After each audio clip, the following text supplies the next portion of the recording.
আরে আপনি চুপ থাকেন, কাস্টমার কি পাও তো মনে আন তোর মুখটা যাইয়া এ বড়া থাক। আরে ভাই আপনি চুপ থাকেন না, এত বেশি কত করি এ বড়া আইজা তো আমরা আবার এই তরমুজের ব্যবসা শুরু করছি।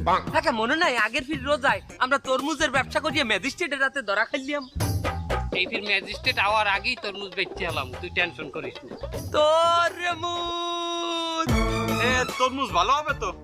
কি যে কয়েন ভাইজান, এই যে তরমুজের সাইজটা দেখছেন, হ্যাঁ মাল ভালো হইবে, কাটলে লাল হইবি।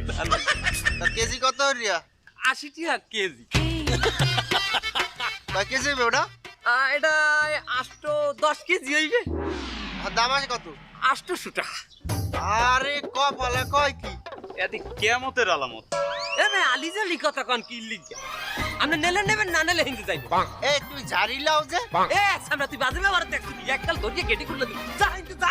কয় কি হালাল ভালো কয় কি? তোর তো আমি আরে বেড়া এই বড়া কি তরমুজ নিতে আইছি। থাম। আরে আপনি চুপ থাকেন, কাস্টমার কি পাও তো মনে আন তোর মুখটা যাইয়া এ বড়া থাক। আরে ভাই আপনি চুপ থাকেন না, এত বেশি কত করি এ বড়া আইজা তো আপনি মারলেন কে? এ বড়া কাস্টমারের লগে খারাপ ব্যবহার করো কে? আই খারাপ ব্যবহার করছি। ভাই এই বেল কত করে? 300 টাকা কেজি। ভাই বেল তো পিস হিসাবে বিক্রি হয়। এই লোক মনে হয় 80 সালে গনে উঠতে আইছে। হ্যাঁ টাইম টেরিবল করছে উনি। টাইম টেরা বল। হ্যাঁ টেরাবল।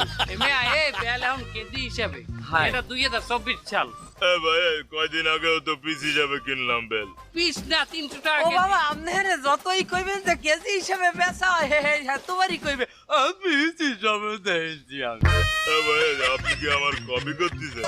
না কপি করতে আপনারা কি করছেন? কলাম দেখে দিয়ে হিসাবে। আমি আপনি নেন না নেলে হিন্দু জান আচ্ছা তোর বেল নেবো না, যা। বেল নেবে না, হে এনে খারাইছে কি হচ্ছে মামু? আইবিনে তুই গেটি গুলা তা দিবি। কি আর মই আমাকে দোকানের সামনে বিলগুলো একটা কাস্টমার গেল আমাকে কিছু হইবে। এই